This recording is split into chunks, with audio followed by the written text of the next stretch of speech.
Pour la clarté du propos, je pense qu'il faut quand même distinguer parce on a des jeunes auditeurs qui ont tendance à croire que de toute façon, enfin, 68 c'était juste après le Jurassique. La guerre juste, la guerre juste. Non, mais il y a la confusion de la perspective. Je veux dire, on a tendance à mélanger les époques, mais la guerre juste au Moyen Âge a toujours des objectifs limités en termes de, je veux dire, de conquête, mise au terme d'un conflit, etc. Il y a toujours une dimension limitée à la guerre au Moyen Âge, ce qui n'est pas du tout le cas au moment des guerres de religion, qui sont les premières guerres d'annihilation d'un adversaire, enfin qui a un caractère idéologique. Et en ce sens, oui, la guerre juste change de sens, elle devient une guerre idéologique et donc elle devient une guerre inexpiable. Mais quand même, pour le Moyen Âge, j'aimerais rappeler que la guerre juste a tendance à limiter très drastiquement les portées de la guerre.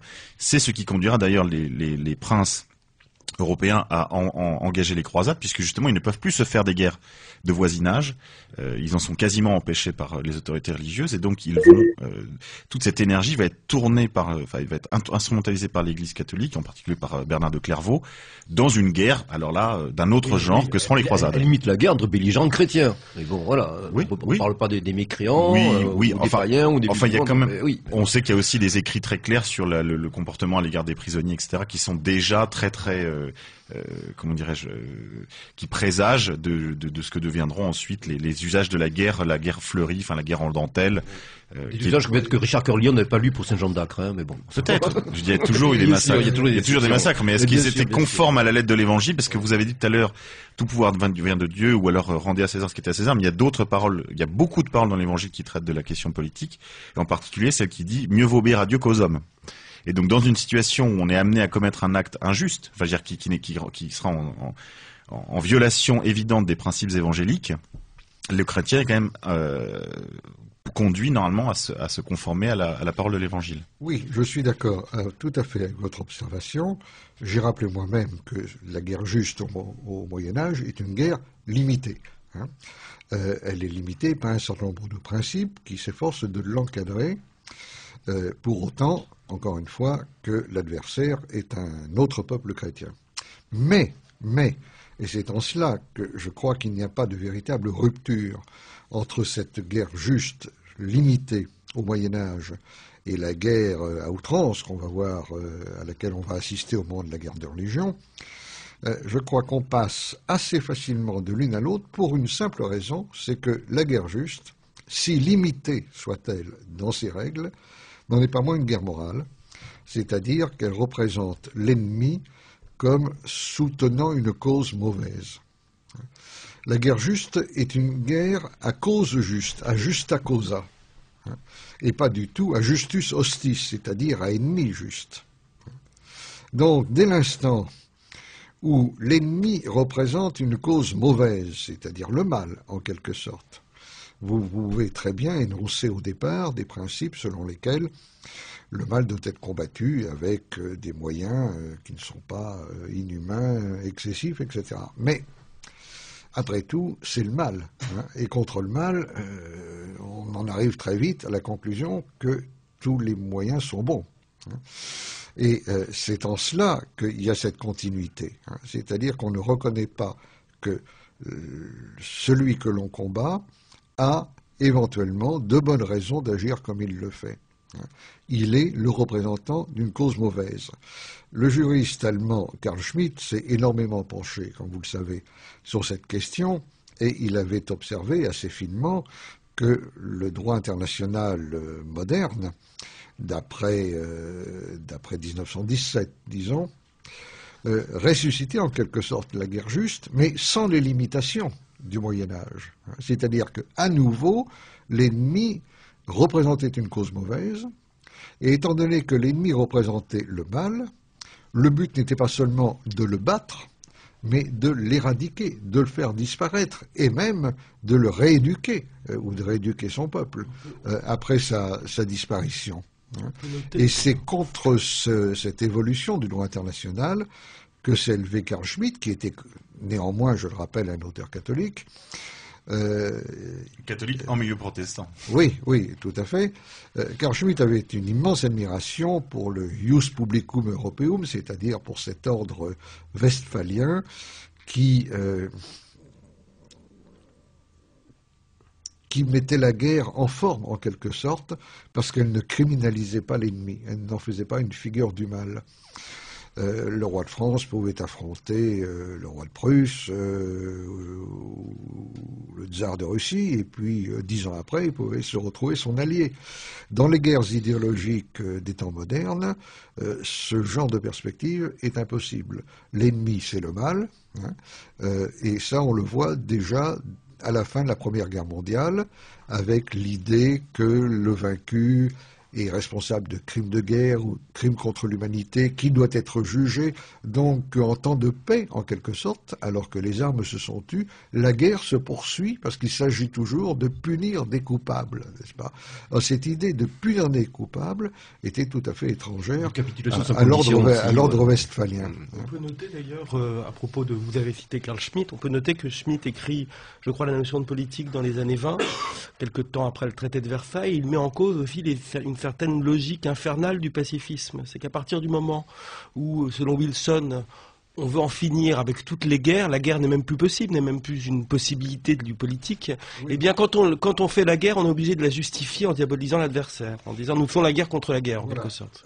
Ou on fait la guerre pour la bonne cause. C'est exactement ce qui se passe dans les guerres que nous avons vues se dérouler ces derniers temps, qui se sont tout régulièrement présentées comme des opérations de secours humanitaire, comme des opérations de police internationale, et plus du tout comme des guerres d'agression, alors qu'elles sont de toute évidence des guerres d'agression. Lorsque l'on a fait la guerre du Golfe contre Saddam Hussein, puis la Libye contre Kadhafi, puis plus récemment contre Al-Assad en Syrie, l'argumentation a toujours été que on fait la guerre, pas du tout pour agresser, et encore moins, bien sûr, pour servir nos intérêts, mais simplement parce que on ne peut, ça relève de l'assistance à personnes en danger. Il faut secourir les civils, il faut mettre fin à l'horrible massacre, etc. C'est presque un slogan orwellien, c'est la guerre, c'est la paix, en quelque sorte. C'est-à-dire que la guerre, c'est la paix. Schmitt disait le contraire de la paix, ce n'est pas la guerre, c'est le pacifisme. Évidemment, je conviens absolument à tous ces derniers éléments que vous nous livrez, mais il y a quand même une petite ambiguïté à tout ça, parce que contemporain de ces remarques de Carl Schmitt, on assiste aussi à la naissance des conventions de Genève, de la réglementation du droit des prisonniers, etc. Enfin, on commence à réfléchir aussi à la guerre de partisans. On pense évidemment au très important ouvrage de Carl Schmitt qui fait suite à son ouvrage sur le politique, sur la théorie du partisan. Donc toutes ces questions-là sont aussi contemporaines de ces années-là, et le socle de ces réflexions, c'est évidemment le droit canon international de l'Église catholique. Oui, mais n'oubliez pas que toutes ces conventions dont vous parlez se mettent en place au moment où se déchaîne une idéologie pacifiste qui sera portée notamment par la Société des Nations, c'est-à-dire l'idée qu'il faut faire disparaître la guerre. C'est une idée qui ressurgit régulièrement, mais qui est très importante dans l'entre-deux-guerres, au lendemain en particulier de la Première Guerre mondiale, parce qu'elle avait fait des dégâts tellement terribles qu'on disait, bon, c'était la der des der, n'est-ce pas, hein? Donc, on va supprimer la guerre. Et on a essayé de la réglementer précisément pour que personne ne la livre. L'ONU a repris certaines de ses dispositions lorsqu'elle a proscrit la guerre d'agression, c'est-à-dire qu'on admettait la guerre que pour se défendre. Mais en réalité, on ne faisait que généraliser l'hypocrisie, car il suffisait de trouver un motif de pseudo-agression pour dire je me défends et puis en fait j'attaque les autres, hein, ou un motif moral, et ça a été le déchaînement des guerres humanitaires que nous connaissons aujourd'hui. Bien, le moment est venu pour notre première pause musicale. Je propose un morceau du groupe néo-médiéval allemand, Love is Colder Than Death, l'amour est plus froid que la mort, dans leur album Atopos, avec un morceau en latin intitulé Nostalgia.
Chers auditeurs, après cette petite pause féerique, nous revenons à notre thématique du soir, à savoir la théologie politique. Alors nous en sommes restés au milieu du XVIIe siècle avec l'ordre westphalien qui a mis en place une guerre normée, une guerre de droit public où chaque adversaire était conçu dans sa légitimité de faire la guerre. Alors nous avons bien développé un petit peu ce phénomène guerre, c'est une question ô combien passionnante, nous avons développé aussi récemment dans ces studios avec notre invité de ces dernières semaines, Bernard Wicht. Nous allons revenir maintenant un petit peu sur des problématiques plus politiques et institutionnelles à travers ce processus de sécularisation qui va se mettre en place dans ce qu'on pourrait appeler la proto-modernité de ces 16e, 17e et 18e siècles, avec aussi les questions plus précisément institutionnelles relatives à la monarchie et à l'absolutisme. Alain Benoît, c'est à vous.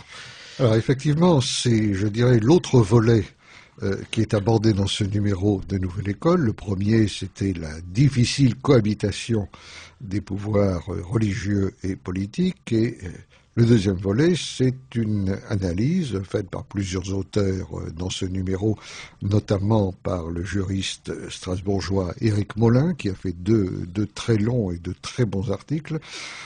Et c'est le problème de la sécularisation. Alors, la sécularisation, on va pas les décrire dans le détail. Tout le monde sait que progressivement, à partir notamment du XVIIIe siècle, avec sans doute des racines plus anciennes, mais notamment à partir de la philosophie des Lumières, cette rivalité, cette opposition entre le politique et le religieux va aboutir finalement à la sécularisation, c'est-à-dire que le pouvoir politique va se dégager progressivement des instances religieuses et qu'on finira par arriver à la séparation de l'Église et de l'État, pour reprendre une problématique plus moderne. Mais, et c'est ça le point important, ce serait une erreur de n'interpréter la sécularisation que d'une manière, je dirais, un peu linéaire, c'est-à-dire comme un processus où le politique prend le pas sur le religieux, comme dans un jeu à somme nulle, c'est-à-dire que tout ce que gagne le politique est perdu par le religieux. En réalité, le phénomène de la sécularisation doit être envisagé comme un processus, je dirais, dialectique, car en même temps que le pouvoir politique s'émancipe du pouvoir religieux, il va construire son émancipation sur un certain nombre de principes nouveaux, de concepts, dont plusieurs auteurs vont montrer qu'en fait, ce sont à l'origine des concepts chrétiens, des concepts théologiques, qui sont repris sous une forme sécularisée, profane, après avoir été en quelque sorte vidés de leur dimension de transcendance.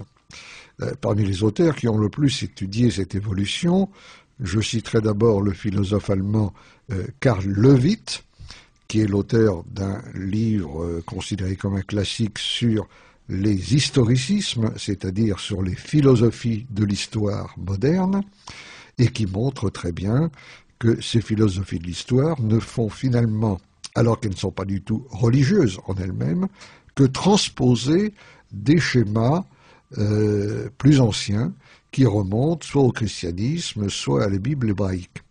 L'exemple le plus typique que l'on puisse donner, c'est une conception linéaire de l'histoire. Vous savez, là je vais aller très vite, que dans l'Antiquité, l'histoire était conçue plutôt comme une succession de cycles, tandis que dans la Bible surgit l'idée d'une histoire linéaire, vectorielle, qui a un début absolu et qui se dirige vers une fin absolue, qui se confond avec, pour les chrétiens, avec le retour en gloire du Christ, etc., la fin des temps, la résurrection des morts et que sais-je. Bien.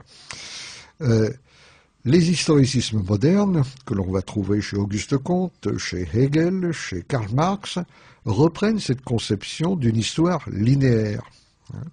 Ils pensent qu'il y a des âges qui sont dépassés, que l'on va vers une amélioration qualitative et quantitative du temps historique, c'est l'idéologie du progrès, et qu'il y a un point d'aboutissement qui est l'équivalent finalement de la fin des temps, qui va être l'État libéral dépolitisé stable pour les libéraux, qui va être la société sans classe pour Karl Marx, et Karl Lewit, par exemple, qui a beaucoup étudié le marxisme, fait le parallèle entre la société primitive, antérieure à la division du travail chez Karl Marx, et le mythe du paradis terrestre, la traversée de l'histoire assimilable pour les chrétiens à une sorte de vallée de larmes, l'agent rédempteur qui n'est plus le Christ mais le prolétariat et qui va déboucher sur une évolution de plus en plus accélérée qui arrivera au stade final, terminal de la société sans classe. Carl Schmitt ne s'intéresse pas tant à la philosophie de l'histoire qu'au concept politique, et dans son livre sur la théologie politique, il écrit cette phrase qui a été citée d'innombrables fois: tous les concepts prégnants de la théorie moderne de l'État sont des concepts théologiques sécularisés. Donc c'est là très exactement le point clé.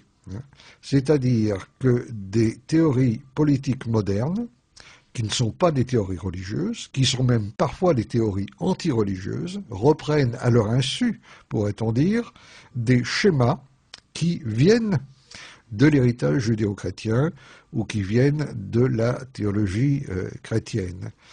Schmitt donne l'exemple, par exemple, de l'absolutisme politique au XVIIIe siècle, qui attribue au prince des prérogatives de toute puissance qui sont normalement les prérogatives de Dieu.